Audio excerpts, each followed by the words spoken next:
आजचा टॉपिक मराठी विषयातलं सर्वनामे.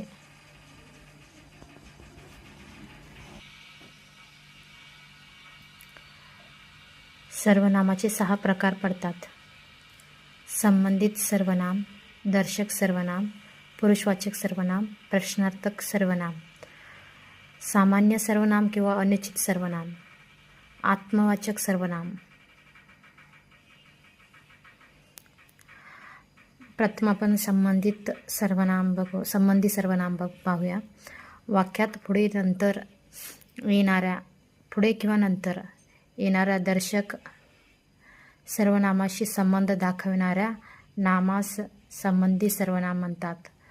उदाहरणार्थ जो, जी, जे एकवचन हे एकवचन झालं आणि अनेक वचनमध्ये जे, ज्या, जी. उदाहरणार्थ असं घेऊया, जो तळे राखतो तो पाणी चाकतो. जे आले नाही ते हरले. दर्शक सर्वनाम.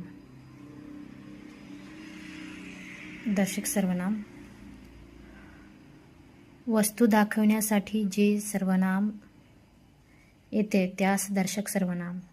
जसे आपण एखादी वस्तू दाखवतो, ही ती वस्तू, हा पक्षी आहे, हा मुलगा आहे. उदाहरणतः हा, ही, हे, ह्या, ही पुस्तके आहेत.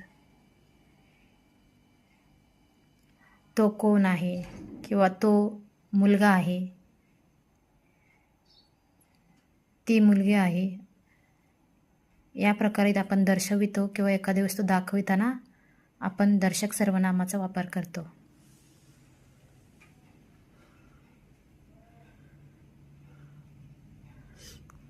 पुरुषवाचक सर्वनाम.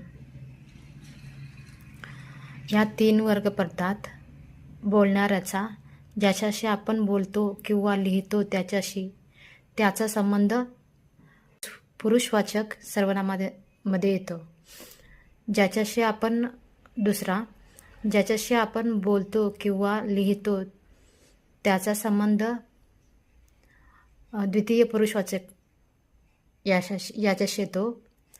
ज्याच्याविषयी आपण बोलतो किंवा लिहितो त्या वस्तू किंवा त्या व्यक्तीचं तृतीयवाचक पुरुष सर्वनाममध्ये येतं.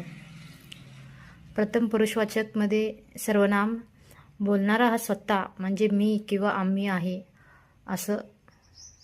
अशाप्रमाणे.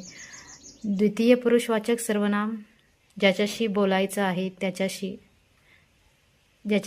आहे, तू फार छान पुस्तक लिहिलंस.